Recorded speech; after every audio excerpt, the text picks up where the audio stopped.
That's an interesting still for a two-head machine. Let's crack on.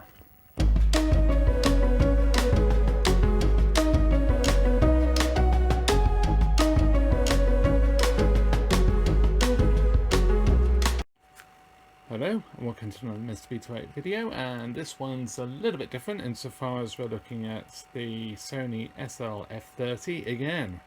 This is the machine that just keeps on giving. I'll put a link, if you're not on a smart TV you should be able to click it, tap it, on the previous two videos where I've tried to rectify tracking and a head switching issue, and every time I sort of look at it, it seems fine. I can play a cassette through it, and then I get problems again. It's like you know, the next day I put another cassette in and it starts playing up again and doing exactly the same thing or similar. I did solve, we had a connector problem in one of those videos, and that actually did solve one issue where I was getting colour, sort of strange colour things going on, which was something. Yeah, so have a look at those videos. Let me know in the comments to them if you can guess what is going on. I'm hoping in this video, and I'm feeling fairly confident, which probably means it's all going to go terribly wrong, that I'm going to fix this once and for all, and just get it sorted. So played a cassette after the last one, absolutely fine right the way through, totally solid. You can actually see it's looking pretty good now actually, but yeah, you can sort of see it's got a tracking issue, and the alignment, it's actually on the final guide sort of crinkling the cassette, the tape a little bit, which is something new since I've realigned it. So I have alluded several times to wanting to change the pinch roller, and I think I'm going to do that and just see what happens. So yeah, let's crack on. Okay, so let's eject the cassette. Magic. And then let's get a nail under there and pick off the clip. A bit more difficult with gloves on, but it is what it is.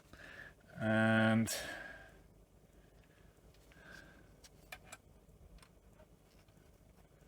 let's put the pinch roller back on. There's a spring, so you've got to sort of collect that up as you go along, and you should be able to, you can see it's trying to push back, so when the spring's engaged. There's a little ridge underneath the pinch roller. It's where this sticks out, and that needs to rest. That where it sticks out there needs to rest against that little risen bit. So see if I can do this in one go. I think that's on. Yeah, lovely. Okay, so let's put a cassette in and see if that's any better.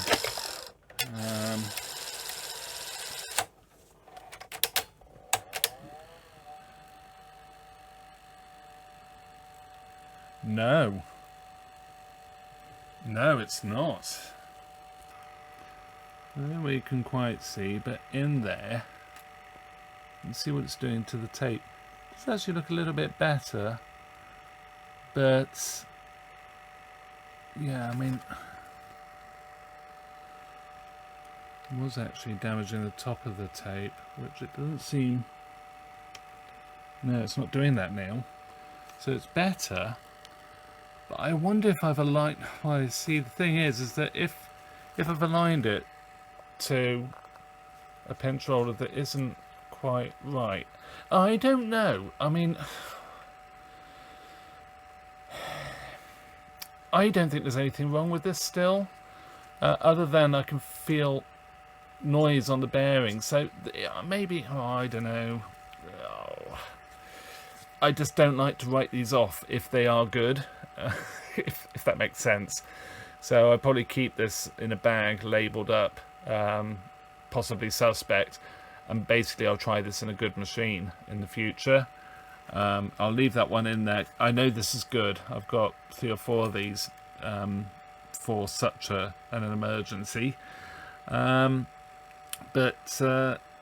yeah, it looks like I'm going to have to do some sort of realignment again, which is a bit of a pain. But yeah, we can do that. That was actually pretty simple. It turned out to be just guide number 8. I hadn't quite adjusted it as it should be, and I could see a little bit of tape curl at the top. That's all it was.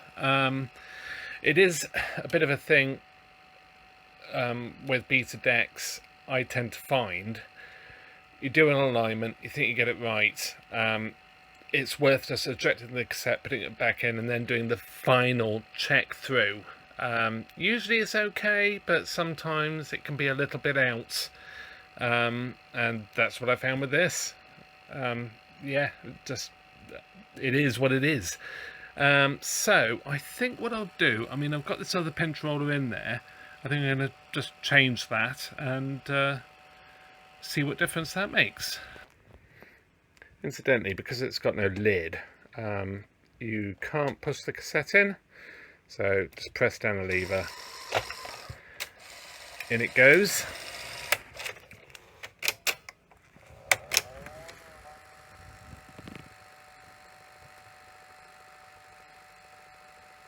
And that is absolutely fine. I have no head switching issues. Totally solid. A little bit of saturation on the colour, which is fairly normal. Bit of muck on this tape now. It's had a bit of a hard life, this tape. If you remember from the last video on this machine, yeah, it got a bit damaged, but yeah, it's good. So I think what I should do is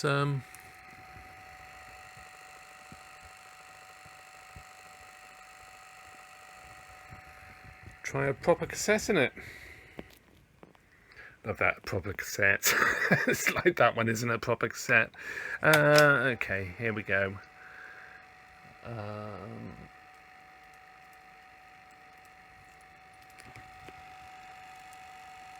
It's still doing strange things to the tape, but only on this one. When I use the test tape, it's fine. Interesting. We still got curling there. No, we don't. Okay, so let's eject it and put that other pinch roller on. Okay, so other pinch roller's on. I don't expect this to be any different. I just wonder what's going on, to be fair.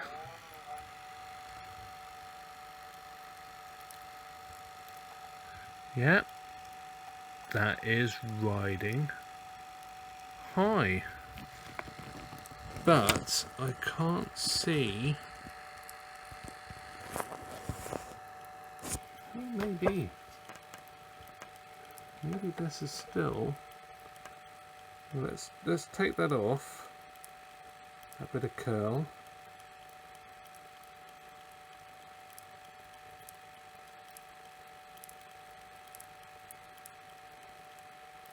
Seems awfully high.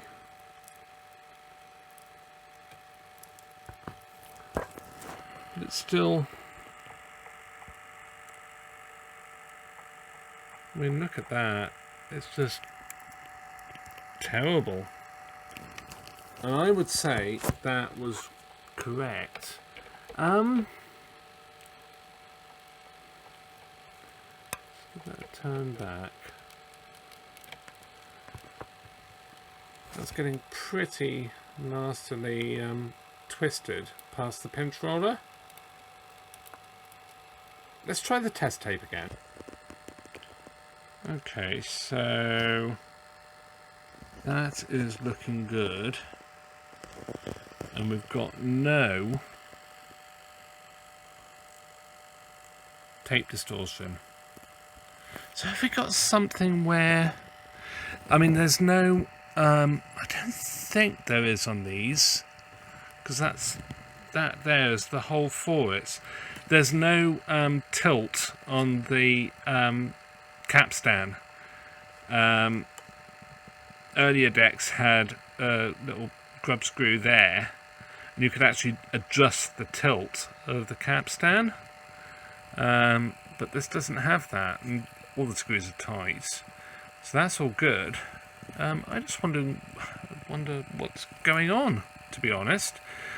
I think I might try another tape. This was just got to the end actually, so that's rewinding. But yeah, interesting. Okay, so seems I haven't quite aligned this as well as I could have. What's happening is cassettes that are longer in duration have thinner tape. So the Fuji tape is what, it's 30 minutes, I think it is, cassettes.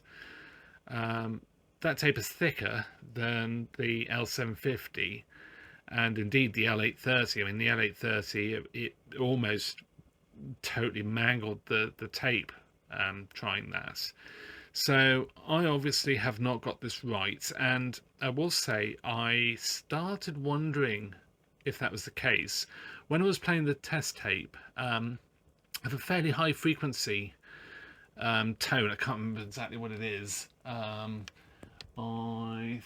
think it is 3000 hertz. I'm just looking up at my index for it, and that sounded really weak, and you know, that's really poor. It should play all of those tones fairly well, but that does suggest that the audio head is still well, it's not making contact. Obviously the control head is making better contact, I suppose, but I still have an alignment issue. It's only slight. Just looking at how parallel the head is to the guide there, that's actually looking really good. I just think literally the tilt isn't right, and then number 8 guide, just between the ace and the capstan, I think that's way too high, but obviously with the tilt correct, that'll be correct. This guide on the exit of the head drum, that I think will be fine, because that's actually quite sort of down to where it should be. It feels quite tight. So because they have the varnish, the anti-tamper varnish in there, when you undo them, yeah, you break the varnish, but it still does offer some resistance. It won't be exactly in the same place, but it'll be somewhere near, so you can sort of get an idea of where it was originally. Indeed, when a deck's been fiddled with a lot, it's sort of the first thing I do. I get it somewhere near where it feels, you get a bit of resistance, and that might sort of start to get the tape path somewhere near where it should be. But this has been seriously fiddled with in a previous life. So yeah, so I'm going to just adjust this, and yeah, we'll give it a test, but interesting. Okay, so we're there. Basically, I had totally underestimated just how much this had been fiddled with. Even though this guide felt like it hadn't been tampered with, it had. And that was what was causing the problems with me trying to work out what on earth was going on. Because I'd get this somewhere near and it would start crinkling here. It's like, well, I must be wrong because it's crinkling there and that's not been fiddled with. This had been fiddled with as well, so that's right. We've got no damage to the tape there. It was actually trying to push the tape low as it went around the drum. Audio head was way out in the end. I mean, how I adjusted it before was okay relative to the rest of it being out, but it still just wasn't tracking correctly. Yeah, so it was just totally out. So yeah, started there, got this part right, then I visually lined up the head so it was relatively parallel to this guide, looking at it from this direction, and also for the tilt this way as well. Then played my tape without the front and adjusted it out. The height was wrong, and this guide was wrong, so this is now as it should be, and I've locked it, so I need to turn the center Allen screw while holding the outer part of the guide. All the guides look so well adjusted, and that isn't me. They were pretty much like that when I got the machine. Obviously I've added to it, no doubt, as careful as I've tried to be. But yeah, it's playing really well. This is a L750. We ought to try an L830, do the L830 test, and then I think we'll do a back tension test, and yeah, we'll call it a day.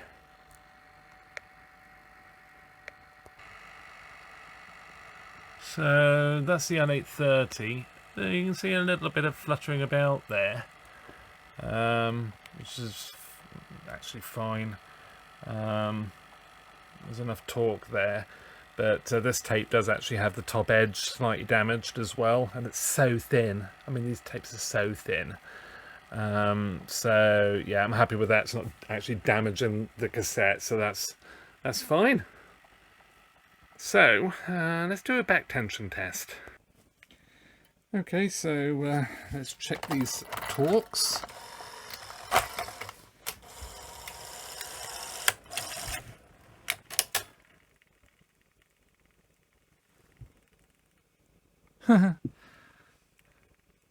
Bit of creaking there from the, because obviously there's some torque in there.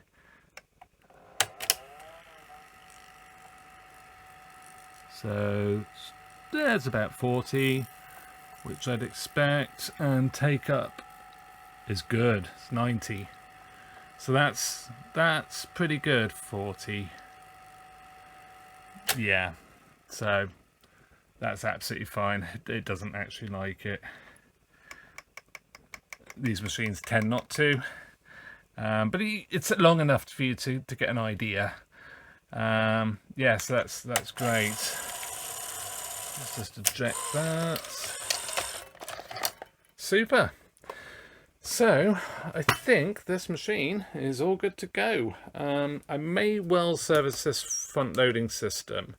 I have greased it. The grease is really quite dry all through the actual sliding mechanism, and I have just greased the gear as far as I could get in. We'll see how that goes, but I may well strip it down. Might show that in another video, we'll see. But yeah, what this needs now is a bit of a soak test, and then we'll take it from there. So yeah, let's put the covers on. Okay, so we're back on. Let's turn it on, set the clock. Well, you have to turn it on to set the clock. I don't think you do. Oh, somewhere near. Next.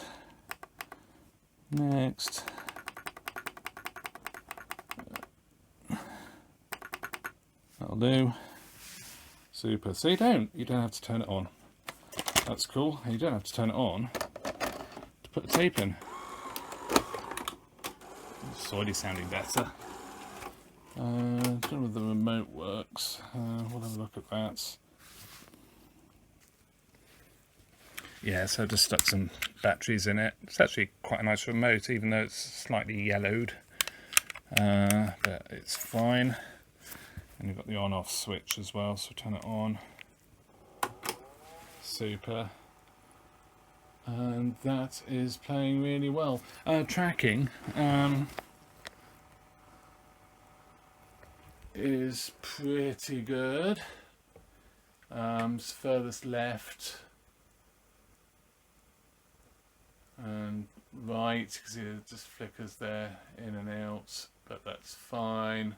Sort of right at the furthest right hand side. So tracking is brilliant. I mean, the heads are really, really good. So yeah, really chuffed with this. Just so glad to get this machine working as it should. Yeah, so I promise no more on this F30. I've done 3 videos in succession on this F30.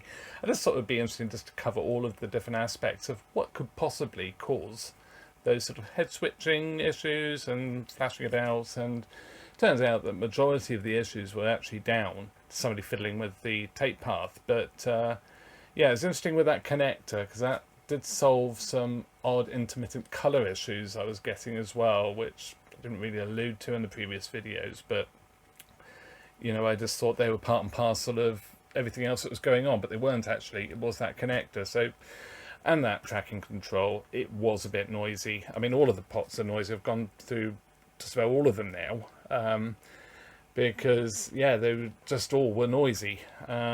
So yeah. So I hope you enjoyed this one. Great if you'd like it, and subscribe too. Really does mean so much to me, and thank you for everyone that has supported the channel and liked and subscribed previously. It really does mean so much to me, and it does really help the channel as well. So yeah, much appreciated. So lots more to come, a bit more varied as well. So yeah, I will see you in another video. Bye for now. Each Kellogg's Rice Krispie is carbohydrate crammed. To help keep you going for lunch. They're 99%. Fat-free.